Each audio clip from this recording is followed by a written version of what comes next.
Hello students. So last video में हमने discuss किया थे कुछ इंपॉर्टेंट क्वेश्चंस जो कि इस चैप्टर में इंपॉर्टेंट थे, और आज हम देखेंगे कुछ नए क्वेश्चंस जो कि बेस्ड होंगे बेसिकली इवेपोरेशन के कॉन्सेप्ट पे। ठीक है, सो हमने फर्स्ट क्वेश्चन लिखा हुआ है यहाँ पर, व्हाई इवेपोरेशन कॉजेज कूलिंग। तो जब मैं आपको इवेपोरेशन पढ़ाया था तो वहां पे बताया था इवेपोरेशन हमेशा कूलिंग कॉज करता है, हमेशा कूलिंग करता है। जहां पे भी इवेपोरेशन होगा वहां पर कूलिंग होगा, और यही बेसिक डिफरेंस था कि वेपराइजेशन में कूलिंग नहीं होती, वहां पे तो जो टेम्परेचर वो कांस्टेंट रहता है, लेकिन इवेपोरेशन में कूलिंग होती है। क्यों होती है इसको समझते हैं। देखो जैसे मान लो, अभी मैं आपको समझाता हूँ जो लिखा है मैंने, पहले एक बार देख लेते हैं। जैसे मान लो हमारे पास ये वाटर है, ठीक है, ये हमारा कंटेनर में पूरा वाटर भरा हुआ है, ठीक है। तो जो सरफेस के मॉलिक्यूल है और जो इवेपोरेशन होता है वो सरफेस फिनोमेना होता है, मतलब सरफेस के ही मॉलिक्यूल क्या करते रहते हैं, इवेपोरेट करते रहते हैं, ये वेपर में कन्वर्ट होते रहते हैं। तो मान लेते हैं ये वाटर है हमारे पास, ठीक है, सिंपल वाटर है। तो अब वाटर के पास जो सरफेस का मॉलिक्यूल होगा, सरफेस के मॉलिक्यूल्स होंगे, तो उनके पास वैसे तो नीचे वाले से थोड़ी ज़्यादा एनर्जी होगी, तभी तो ये ऊपर है। अभी क्या करेंगे, ये इस एटमॉस्फेयर के, मतलब जो हमारा एटमॉस्फेयर है, इसके इस जो लेयर है, इस लेयर के पास कौन है, एक तो ये ऊपर से एटमॉस्फेयर मिल रहा है उसको, ठीक है, ये ऊपर से एटमॉस्फेयर मिल रहा है, और एक नीचे से इसको मिल रहा है, इसके नेबरिंग मॉलिक्यूल्स। तो ये क्या करता है, यहाँ वाला जो मॉलिक्यूल होगा, यहाँ वाला जो मॉलिक्यूल होगा, ये अपने नेबरिंग मॉलिक्यूल से एनर्जी को गेन करेगा, और कुछ कुछ टेम्परेचर, क्योंकि उसे इवापोरेट करने के लिए टेम्परेचर की रिक्वायरमेंट होगी, और कुछ टेम्परेचर वो एटमॉस्फेयर से गेन करेगा, ठीक है। और उसके बाद जब उसकी एनर्जी, काइनेटिक एनर्जी इतनी ज़्यादा बढ़ जाएगी कि अब वो इसके फोर्स ऑफ अट्रैक्शन से अब खुद को स्केप करवा सकता है, उस टाइम पे ये स्केप कर जाएगा, मतलब वेपराइज हो जाएगा, इवापोरेट कर जाएगा, ठीक है। तो उसे एनर्जी कहाँ से मिली, एक तो एटमॉस्फेयर से मिली और अपने नेबरिंग मॉलिक्यूल से मिली। तो नेबरिंग मॉलिक्यूल से उसने एनर्जी ले ली, तो उनकी एनर्जी कम हो गई, और उनकी एनर्जी कम हो गई, इसका मतलब है कि उनका टेम्परेचर भी डाउन हो गया, ठीक है। तो यही सब मैंने लिखा हुआ है, देख लेते हैं एक बार।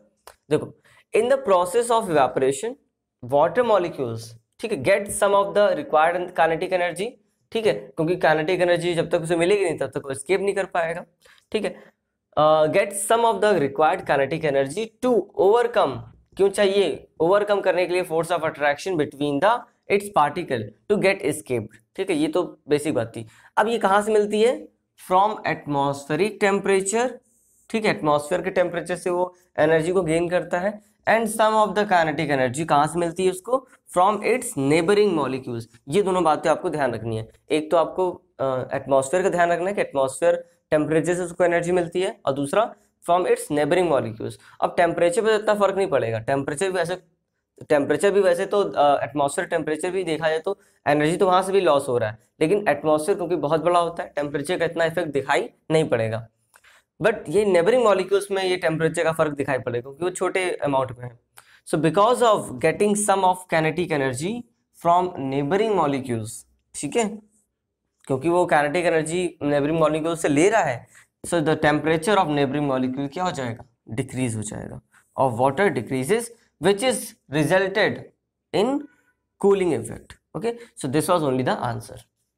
So देखते हैं नेक्स्ट क्वेश्चन क्या बोला गया है, why does a desert cooler cool better on a hot dry day। ठीक है, जो डेजर्ट कूलर होता है वो कूल क्यों करता है हॉट ड्राई डे, मतलब बहुत ज़्यादा गर्मी होती है, बहुत ज़्यादा हॉट ड्राई डे होता है, तो वहाँ पर डेजर्ट कूलर इतना अच्छा वर्क कैसे करता है ये समझते हैं।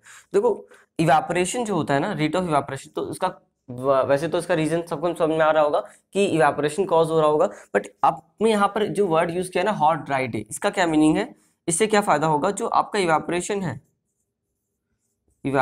है वो इनवर्सली प्रोपोर्शनल होता है ह्यूमिडिटी के, ह्यूमिडिटी या जिसे आप मॉइस्चर बोलते हो, ठीक है। मतलब मॉइस्चर जितना ज्यादा होगा इवेपोरेशन उतना कम होगा, और मॉइस्चर जितना कम होगा इवेपोरेशन उतना ही ज्यादा होगा। तो यहाँ पर वही लिखा हुआ है हॉट ड्राई डे, मतलब यहाँ पे मॉइस्चर बहुत कम होगा, जिसकी वजह से इवेपोरेशन बहुत ज्यादा अमाउंट में होगा, और अगर इवेपोरेशन बहुत ज्यादा अमाउंट में होगा इसका मतलब है ये कूलिंग भी ज्यादा करेगा, ठीक है। तो बस इतना ही समझना था। अब देखते हैं क्या लिखा हुआ है। So desert cooler works on the basis of evaporation, ठीक, सबको पता है भाई डेजर्ट कूलर या नॉर्मल कूलर जो होता है हमारा, वो कैसे वर्क करता है, वो इवेपोरेशन के कॉन्सेप्ट में वर्क करता है। So in a hot and dry days, ठीक है, इस पे फोकस करना है, dry days the moisture level is very low. क्यों मॉइस्चर लेवल, क्योंकि वो ड्राई डेज की बात कर रहा है, ठीक है। In the atmosphere which increases the rate of evaporation, क्योंकि इन्वर्सली प्रोपोर्शनल का रिलेशन होता है, बिकॉज ऑफ फास्टर इवेपोरेशन जो कूलर होता है works well and that's why it causes more cooler, ठीक है, इट कॉजेज मोर कूलिंग, ठीक है। So desert cooler cool on a hot dry day, this is only the reason.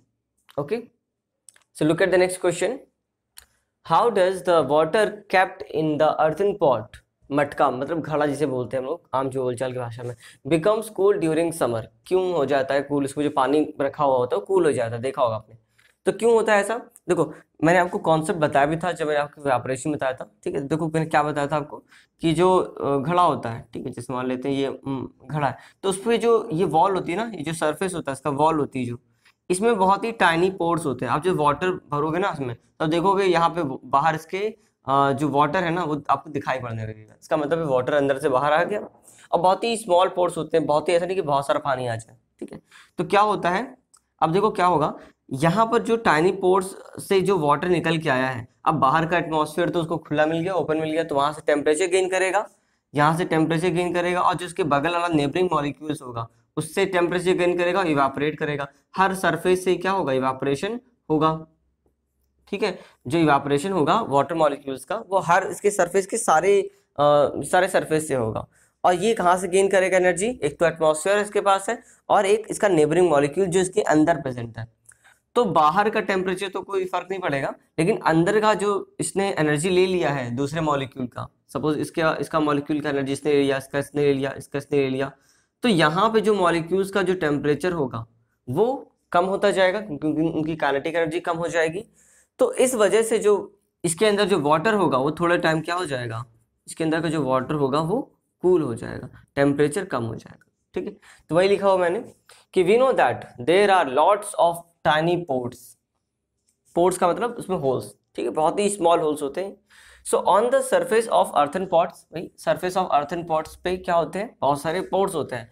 So the water slowly gets evaporated, तो water क्या होगा उन holes के through बाहर आएगा और क्या हो जाएगा, इवापोरेट कर जाएगा, टेकिंग हीट, कहाँ से हीट लेगा, फ्रॉम द रिमेनिंग वाटर, ठीक है। एटमॉस्फेयर से भी लेता है, मैंने यहाँ मेंशन नहीं किया है, वो एटमॉस्फेयर से और रिमेनिंग वाटर से क्या लेगा, हीट लेगा और इवापोरेट कर जाएगा। Therefore and this is only the reason the water kept in the earthen pot becomes cool. Okay, look at the next question. Why does our palm feel cold when we put some acetone, petrol or perfume on it? जब अपने हाथ पर थोड़ा सा acetone, petrol या perfume रखते हैं तो क्या होता है, वहाँ पे कूलिंग सेंसेशन क्रिएट होता है। ऐसा क्यों होता है? सो उसका रीज़न बहुत ही आसान है। जैसे आप हैंड को अगर इमेजिन करो तो हैंड में क्या होगा, आपका टेम्परेचर तो 37 डिग्री सेल्सियस होता है, ये तो नॉर्मल ह्यूमन बॉडी टेम्परेचर है। तो ये एसीटोन, पेट्रोल और परफ्यूम जो इनका जो कंपोजिशन होता है वो इनका बहुत ही हाई वोलेटाइल होता है। ये जो लिक्विड्स होते हैं ये बहुत ही हाई वोलेटाइल होते हैं, मतलब तुरंत ही टेम्परेचर को गेन करके इवेपोरेट कर जाते हैं। तो इवेपोरेट करेंगे तो एनर्जी कहाँ से गेन करेंगे, एक तो अपने नेबरिंग मॉलिक्यूल से, और इनको एनर्जी कहाँ से मिलेगी, इनके नेबरिंग मॉलिक्यूल्स को आपके पाम से, ठीक है। जब आपका पाम होगा 37 डिग्री सेल्सियस पर, वहां से वो एनर्जी गेन करेंगे और एटमॉस्फेयर से एनर्जी गेन करके वो इवेपोरेट कर जाएंगे। तो आपके हैंड से, आपके पाम से वो एनर्जी गेन करके इवेपोरेट कर जाएंगे, तो आपके पाम का जो टेम्परेचर होगा वो लो हो जाएगा। So this is only the reason why when acetone और पेट्रोल और परफ्यूम, ठीक है, इज पोर्ड ओवर पाम, क्या होता है जब ये पोर किया जाता है, रखा जाता है, इट इवेपोरेट्स क्विकली, क्या होता है, इवेपोरेट्स क्विकली, तुरंत इवेपोरेट कर जाता है। Okay, as these are very volatile, volatile का मतलब होता है कि बहुत जल्दी से इवेपोरेट कर जाने की टेंडेंसी होना। Okay, so the evaporation lowers the temperature of palm, ठीक है, क्योंकि वो पाम से ही तो एनर्जी गेन करके इवेपोरेट हुआ है, तो उसकी एनर्जी को कम कर देगा। And our palm feels cold.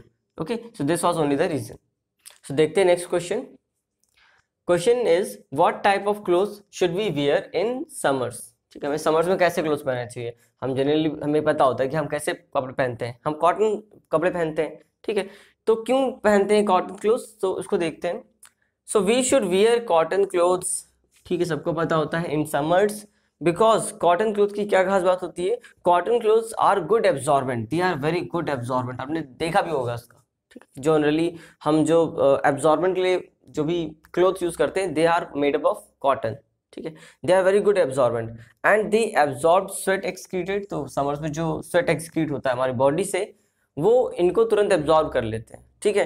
और क्या होता है उसके बाद, बिकॉज ऑफ इवापोरेशन, अब वो एब्जॉर्ब करेंगे तो वो सरफेस पे आ जाएंगे, ठीक है। जैसे मान लो ये कोई क्लोथ है, ये कोई क्लोथ का सरफेस है, तो यहाँ पे अगर वाटर आ जाएगा तो इवापोरेट कर जाएगा, और इवापोरेट करेगा तो यहाँ पर क्या हो जाएगा, इसका जो बाकी का जो सरफेस होगा वो कूल हो जाएगा।